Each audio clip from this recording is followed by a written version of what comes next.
Hello, I'm BrigantiaBlackbird of Blackbird's Brew. Happy Saturday and welcome to Wicca 101. Today we're talking about animal guides.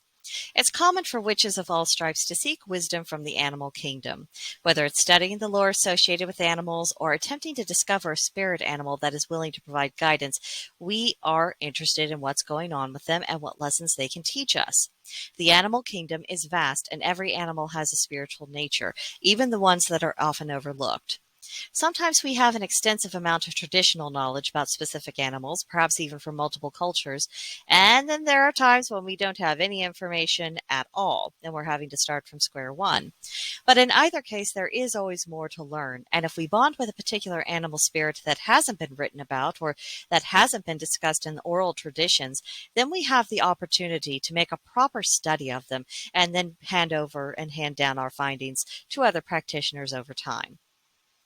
Now, how do we determine which animals might have special spiritual significance to us personally in our own practices? To begin with, you might think of animals that you're fond of in general.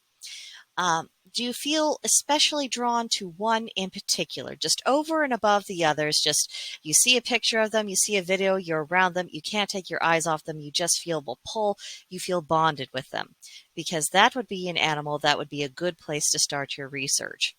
Another thing is to pay very close attention to your dreams. If the same animal is appearing again and again, that may be significant.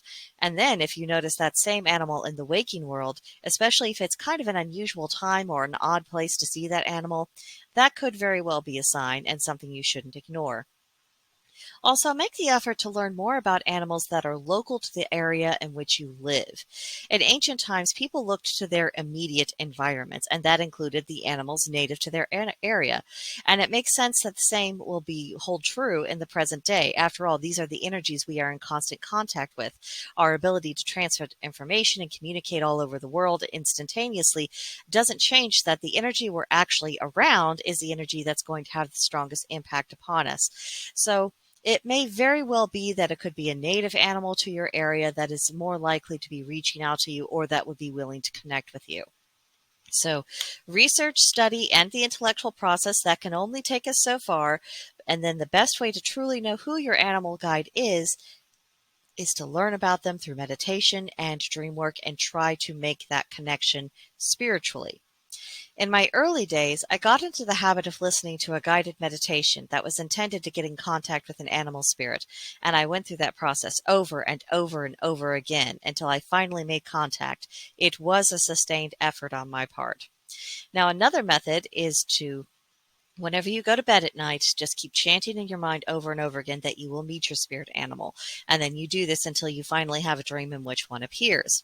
But however you go about it, it's important to keep in mind that not every animal spirit you encounter will be around for the long haul. Some come to teach you a very specific lesson, or they're just there for a season in your life or for a specific purpose.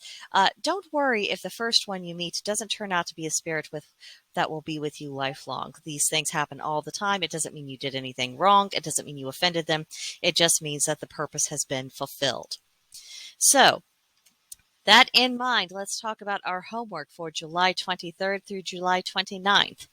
Number 1, look up a guided meditation to get in contact with your spirit animal.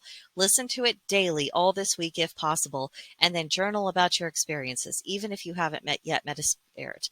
Anything you can record, anything you can recall, anything you felt, saw in the meditation, or your other senses involved, any kind of detail, it may prove useful later on. 2, research other methods to discover an animal spirit. I only mentioned 2. I mean, you've got to do some work for yourself on this one because there's definitely more than one way for this to happen. But as you do your research, make a note of any technique that you think will be particularly helpful to you and then pursue that. See what comes of it. 3, If you do encounter an animal spirit, learn as much as you can about it, both its spiritual significance and its existence in the natural world. It's not a choice of one or the other. It is about the union of the two. That is really going to help you get the most benefit out of that interaction. Now, if you haven't yet met an animal spirit, then choose your favorite animal instead. Learn all you can about it spiritually, about its place in the natural world, any and everything, and just keep at it. Keep thinking about it. Keep meditating upon it.